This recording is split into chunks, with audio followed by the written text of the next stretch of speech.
Was the Civil War really about ending slavery? Or was it just about saving the Union? In this video, we uncover the full story of the Civil War. We will explore how it started, which battles mattered most, and how African Americans and Native people shaped the fight for freedom. What led up to the Civil War? The Civil War did not begin overnight. For decades, the country argued over slavery. The southern states depended on enslaved African Americans to grow cotton and tobacco. The northern states were more industrial and wanted slavery to stop spreading into new territories. The question grew louder after the United States took land from Mexico in the 1840s. Would slavery move west, or would it be blocked? Every new state became part of that fight. In 1860, Abraham Lincoln was elected president. Southern states feared he would end slavery. Before Lincoln was sworn in as president, South Carolina left the Union. One by one, 10 other states followed. Together, they called themselves the Confederacy. Why did the Confederates attack Fort Sumter? Now think about this.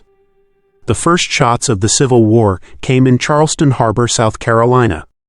Fort Sumter was a United States fort sitting inside Confederate land. To Lincoln, it still belonged to the Union. To the Confederates, it was a symbol of United States power over them. The soldiers inside were running out of food.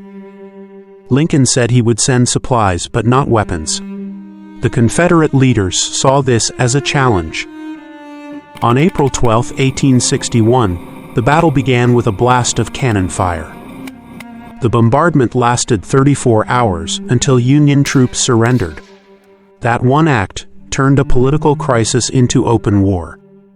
Lincoln called for 75,000 volunteers to fight. More southern states left the Union, proving this was not a small rebellion. It was now a full civil war. Why did the South break away after Lincoln was elected in 1860? The election of Abraham Lincoln in 1860 pushed the South to secede. Jefferson Davis became the Confederate president. 11 southern states had already broken away. Because they wanted to protect slavery, Lincoln feared that if he pushed too quickly, the border states that still allowed slavery, like Kentucky and Maryland, might also leave the Union. He believed that if the Union broke apart, the United States would no longer survive as one nation. In 1862, Lincoln explained his position in a letter. He said, and I quote, "If I could save the Union without freeing any slaves, I would do it. If I could save it by freeing some and leaving others alone, I would do that too." These words showed that his true priority at the start was saving the Union and not freedom. Why did Lincoln refuse to let the Union break apart? When the Civil War began, the Union meant the United States.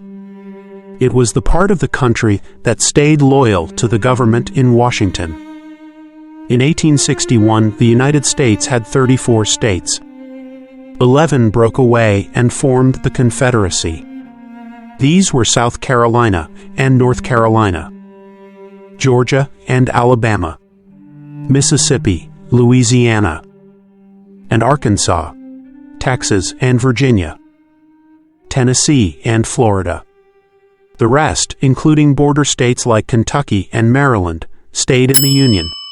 Lincoln and his supporters said the Union could not be broken. They believed the United States was one permanent nation. Soldiers in blue uniforms carried the United States flag into battle to defend that belief.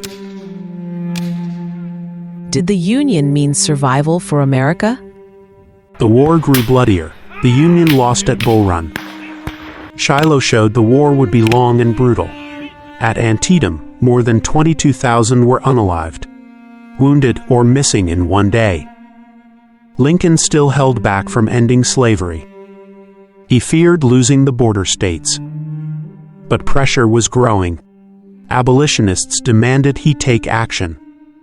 Leaders like Frederick Douglass and Harriet Tubman, they spoke, wrote, and organized to keep slavery at the center of the national debate.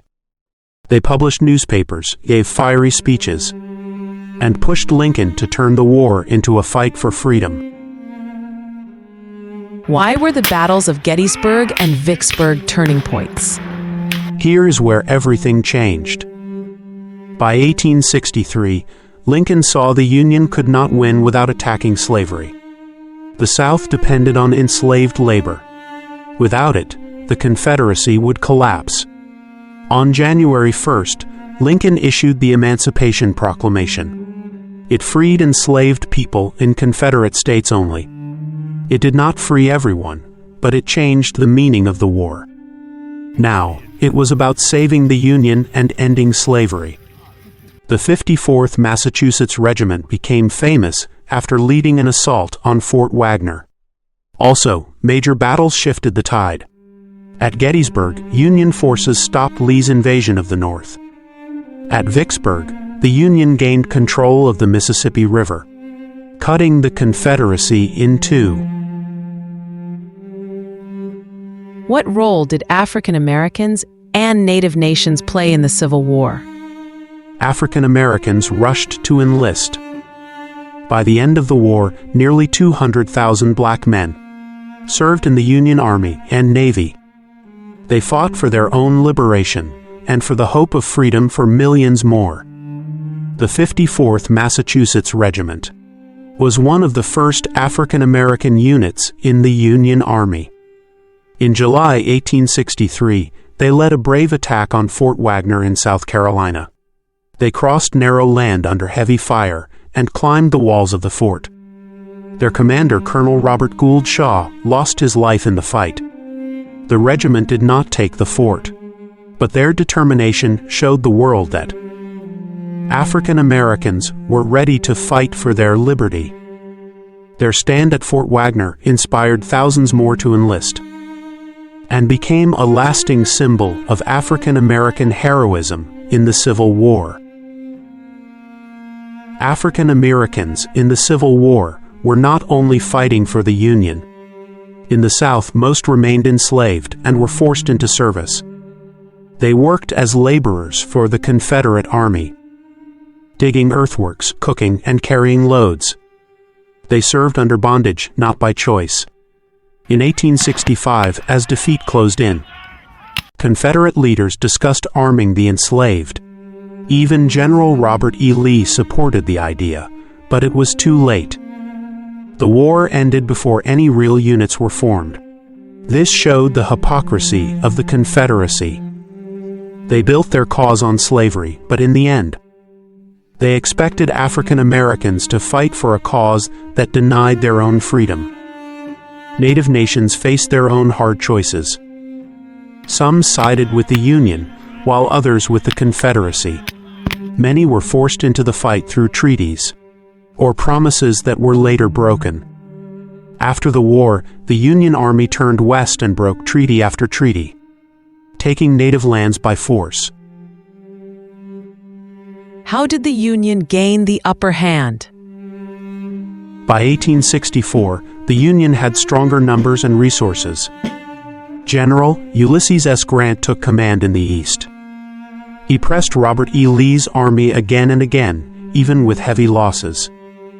General William Sherman marched through Georgia, burning railroads, crops, and supplies. His march to the sea broke the will of the Confederacy. African Americans played a growing role, not only as soldiers but also as guides and scouts. Many had escaped from plantations and now used their knowledge of the land against the Confederacy. How did the Civil War end? By spring, the Confederacy was falling apart. Union troops cut off supplies and captured key cities. Robert E. Lee surrendered to Grant at Appomattox Courthouse on April 9, 1865. And when Lee handed over his army, it marked the collapse of the Confederacy. The Union was saved, and the United States would remain one nation. And slavery was abolished later that year by the 13th Amendment. Nearly 4 million African Americans were freed. But freedom was not equality. Southern states created black codes to control the lives of freed people, and violence replaced their chains. Only days after the surrender, Lincoln was unalived, leaving the country in crisis. What happened after Lincoln's demise? Andrew Johnson assumed office as the next president. His choices betrayed both African Americans and Native nations. For Native nations, Johnson forced new treaties that seized millions of acres of land. Tribes that had sided with the Confederacy were punished, and even loyal tribes lost protections.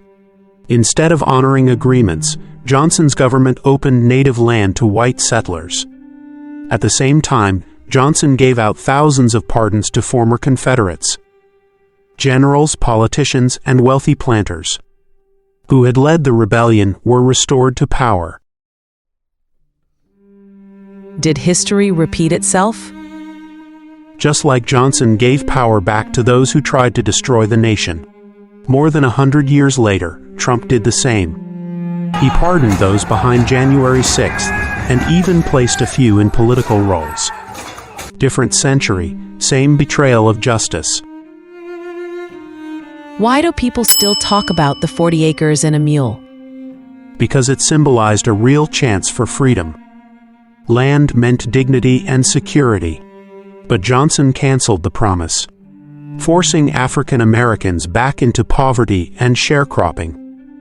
In January 1865, General William Sherman had set aside coastal land for freed African American families. Each family could receive up to 40 acres, and some were given old army mules to work the land. Thousands of African Americans started farming and building new lives. But Johnson reversed this order. He returned the land to former Confederates, forcing African Americans off their land and crushing their dream of independence. Without land, many were trapped in unfair labor contracts. This became sharecropping, a cycle of poverty that lasted for generations. How did white supremacy survive after the Civil War ended? One way was through black codes. These laws limited freedom and blocked rights, and forced African Americans back into plantation labor. Andrew Johnson refused to stop them, and they grew into Jim Crow laws that lasted nearly a century. Johnson opposed true equality for African Americans. He blocked efforts to give rights or protection to the formerly enslaved. Johnson's presidency marked the first great betrayal of freedom after the Civil War. The Civil War saved the Union and ended slavery. But it did not bring equality. African Americans were free on paper, but not in life. Native nations lost land and sovereignty, and the South found new ways to keep white supremacy alive. The Civil War ended one struggle, but left the fight for justice unfinished.